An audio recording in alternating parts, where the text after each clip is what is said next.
perpetuation of sound. Do you find yourself wanting to be, or being somewhat of the troubadour, piper, so to speak, to lead the emotion of the listener into the direction? That's really what I try to do. I try to elaborate on that. Well, I mean, I try to set my my set list up so I can bring people on highs with some driving songs, and then I'll lay in something soft like Sounds of Silence. Not the newer version. I wouldn't have the dynamics to do that. But the original, closer to the original version. But it's still going to be mostly me, not Simon and Garfunkel, because I only have one voice. I try to use what I do in the combination of my songs and the volume and everything else to take people on a ride. Some songs are going to be louder than others because they are more hard driving. The softer songs, hopefully I can get them across so that people can enjoy it and feel the emotion. So would you say your theme is to come along with Storytime Mom on a fantastic voyage of the emotional mind? Okay, yes. You inspired that, by the way. Okay.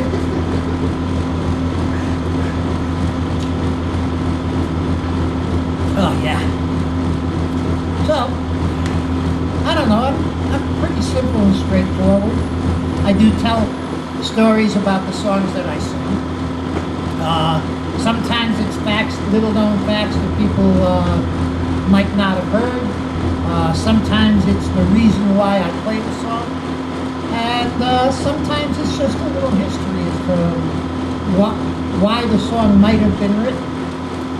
Like the first song I'm going to open with tonight is The City of New Orleans by Steve Goodman. And he wrote it in 1970. And he released it in February 71.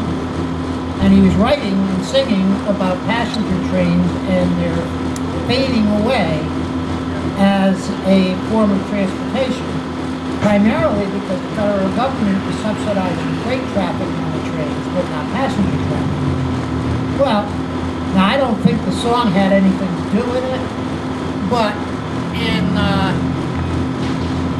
October of 1971, in its wisdom, the federal government passed the Amtrak Bill. So passenger trains were saved. Now, did the song have anything to do with that? I doubt it. But what was the Amtrak bill? That's the bill that subsidized passenger traffic. Which meant what? In reference to the saving of the Amtrak or saving of passenger trains, explain, please. Well, passenger trains were going to be eliminated by the railroad companies because they were not making money. And by subsidizing it, the federal government saved passenger trains. Otherwise, you would not have, if you didn't have subsidized passenger traffic on the railroads, you wouldn't have passenger traffic. You'd just have freight trains. So basically, everybody kind of got happy because they were able to afford a car. Yeah, exactly. Could that be a reason why cars and gasoline may be so expensive to move people over to the train? Yes. Just maybe. Yeah, yeah. Why do you think they don't really tax train traffic anymore? They tax cars and taxis and road. Now they're talking about what? A road tax? A mileage tax? Yeah, supposedly that's what I hear in the good old state here of which we live. The state of taxation. Stripping of the internal gut of the people. Chase everybody out of the state. Yes. They want it to be a ghost town. Yes. Marching forward to be the ghost town nation of the Americas. Yeah. Connecticut. There's something else you inspire. I'm gonna make something out of that. Like one of those flags running for like office. Yeah, the ghost town state. Ghost state. Ghost town state. No, ghost town state. That's utterly fucking perfect. Well, they're doing everything they can to chase people out of here. Yeah. So it really shows some sense there, so people can stand up and realize, oh, hey, wait a minute. These guys keep doing this shit that's fucking everything up. Why are they? We just get rid of what's we there and believe- who is there. We believe what they say instead of Please. what they do, and we keep sending these guys back to office. Come on, we didn't learn the first time the governor was in office? Come on. I guess buttholes like to be in good company. Okay. So, sound. You've been playing and singing now for how many years?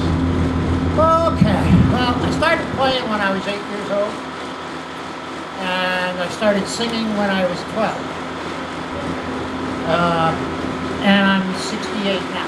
At what point did you fully realize and come to the realization that no matter what you did in your life, this thing is always going to be there, no matter what? By the time I was 12, 13, Ah. I knew it. I was always going to have it. It was one of the best, well, hell, with the experiences I've had over the last 4 or 5 years. Well, the last 25 years. What do you mean by that? Well, I went through a divorce after being married for 20 years. And then, 3 years ago, almost 4 years ago, my 2 sons died. So, if I didn't have music, I don't know where I'd be. So, Seriously. You probably have the makings for a blues singer. Not really. Not really. Not really. What kind of performer do you might most see yourself in, according to the vein of music that you actually feel that you perpetuate? More so from. I don't feel like I fit in the genre. Okay. I feel like I cover a little bit of indie, a little bit of folk, a little bit of acoustic rock. I mean, I'm all over the place because my interests aren't very narrow. And even when I write, the little writing I do, it tends towards the indie folk vein, a combination of the two. I have a hard time trying to describe my genre. I don't really know if I even have one. So you're probably out there with the definition of like UFO. There's kind of like words for it, but you really can't fully describe it until you see it or experience it. Well, and also, I don't consider myself a very good judge of what I do musically.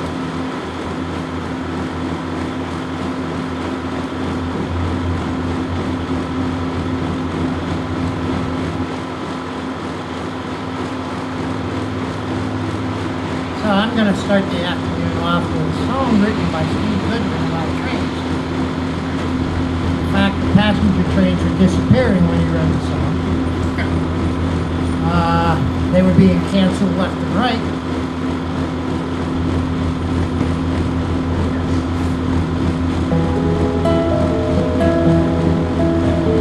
The interesting thing about this song is that after it was released, in February of 1971, in October of 1971, the federal government, in its wisdom, passed the Amtrak bill.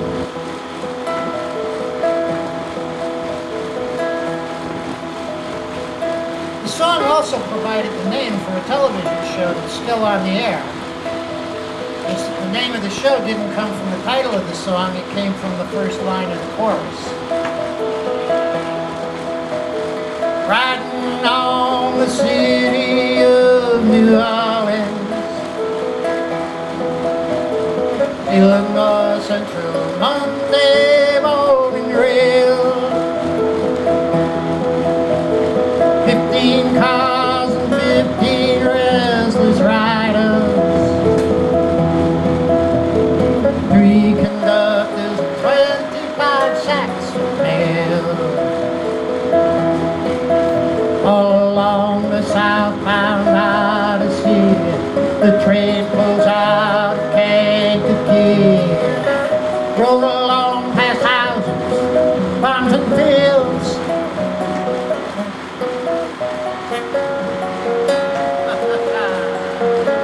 Passing trains that have no name.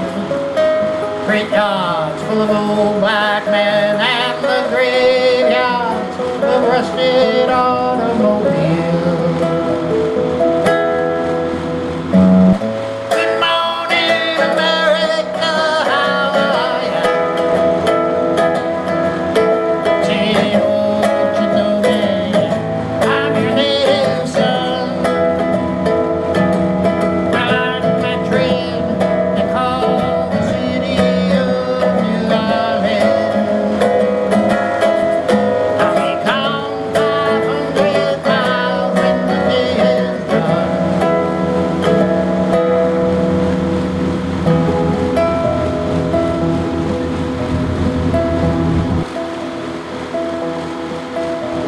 card games with the old man in the club car.